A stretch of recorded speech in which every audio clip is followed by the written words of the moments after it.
My name is Tracy.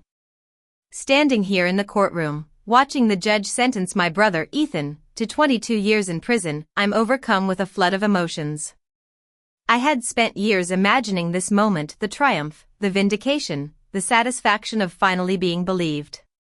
But what I feel now is pure, uncomplicated grief for the family that could have been if truth had been chosen over protection. Let me take you back to the beginning. I grew up in a well-to-do family in the suburbs. My parents, Mr. and Mrs. Thompson, were respected in the community. My father was a successful businessman, and my mother was a socialite who spent her days organizing charity events. Ethan was 6 years older than me. To the outside world, he was the perfect son. He was charming, intelligent, and had a presence that commanded attention. My parents doted on him, seeing in him the fulfillment of their own unfulfilled dreams. As a little girl, I worshipped Ethan. I followed him around like a shadow, believing everything he said.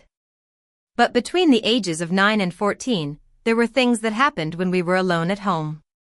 Things that I tried so hard to convince myself were just my imagination. I told myself I was too young to understand, that I must have misinterpreted what was going on. Years passed, and I grew into an adult. But I was struggling. I had trouble sleeping, maintaining relationships, and I would often have panic attacks in seemingly ordinary situations. I couldn't understand why these things were happening to me. That's when I decided to see a therapist, Dr. Lily. Dr. Lily was a kind and patient woman. She never pushed me to talk about anything. But week after week, in her small, cozy office with the soft background music, memories started to surface. After 9 months of sessions, I finally found the courage to say out loud what Ethan had done to me. It was as if a dam had burst. Saying it out loud made it real in a way that keeping it silent never had.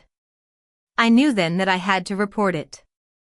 Not out of revenge or anger, but because the silence had already cost me so much of my life.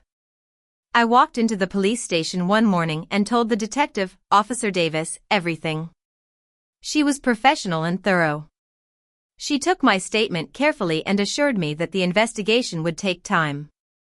Driving home that afternoon, I felt a strange, terrifying clarity. I had finally told the truth.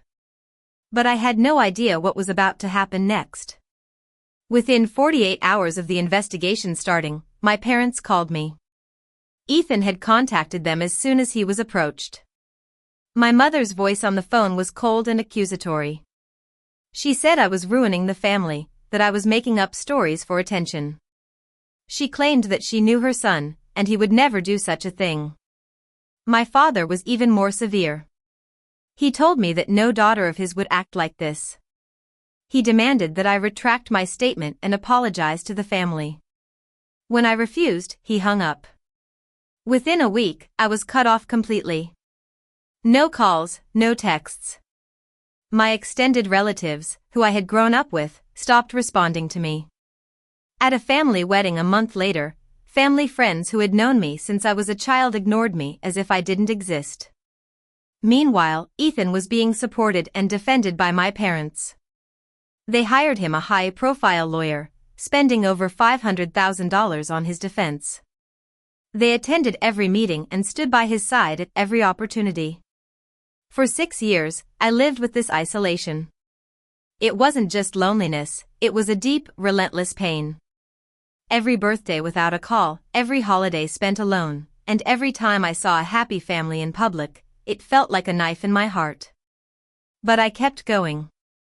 I continued my therapy with Dr. Lily, held on to my job, and kept my life in order. 3 years after I filed the report, on a Wednesday morning in April, my phone rang. It was an unknown number, and I almost let it go to voicemail. In the early days after my report, I had received a lot of hostile calls from extended family members. But something made me pick up. A young, hesitant voice on the other end introduced herself as Mia. She was 24 years old and told me that Ethan was her cousin on her father's side. She said that what I had reported had also happened to her when she was 9 years old at a family gathering in our grandparents' attic while the adults were downstairs. I sat there, stunned, as she shared her story. We both cried, and I told her she was not alone. Mia contacted Officer Davis. 2 weeks later, another woman, Lisa, came forward. She was 36 years old and had been carrying the secret of what Ethan had done to her since she was 10. It took her 26 years to tell her husband and another 4 years to be ready to speak to the investigators. Over the next 20 months, more women came forward. In total, 7 women, all connected to our family in some way: cousins, a niece-in-law, and a girl who lived across the street from our grandparents, had the courage to share their stories. The trial lasted 12 days. I was the first to testify. Walking into the courtroom and seeing Ethan sitting at the defense table, looking older but still with that charm, flanked by the expensive lawyers my parents had hired, my legs felt like jelly. But I sat in the witness chair and looked at the jury. I told them every detail, every memory that I had tried to forget for 21 years. I spoke for nearly 5 hours. When I was done, I walked out of the courtroom and sat on a bench outside, gasping for air. One by one, the other 6 women testified. Mia held on to the witness stand so tightly that her hands turned white, but her voice was steady. Lisa looked directly at Ethan as she spoke. The 7th woman, a 43-year-old named Grace who had traveled from another city, told her story in a soft, but firm voice that made the whole courtroom lean in. In the end, Ethan was convicted on all counts. As the judge read the sentence, I saw my mother's face. I realized that I didn't hate my parents. But I knew that I couldn't rebuild a relationship with them because they had never acknowledged the truth.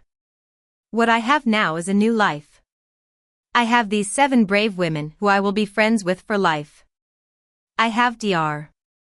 Lily, who helped me find my voice when I had buried it so deep. I have a life that is truly mine, not one where I had to pretend to be okay for the sake of a family that valued a false image over the truth. If you're carrying a secret like this, I want you to know that you're not alone.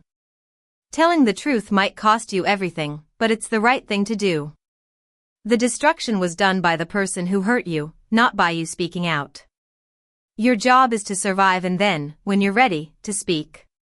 If this story has touched you, please subscribe to this channel. There are more real, difficult, and human stories here about people who chose truth over silence and rebuilt their lives. Your presence here matters. Hit that subscribe button and stay with us.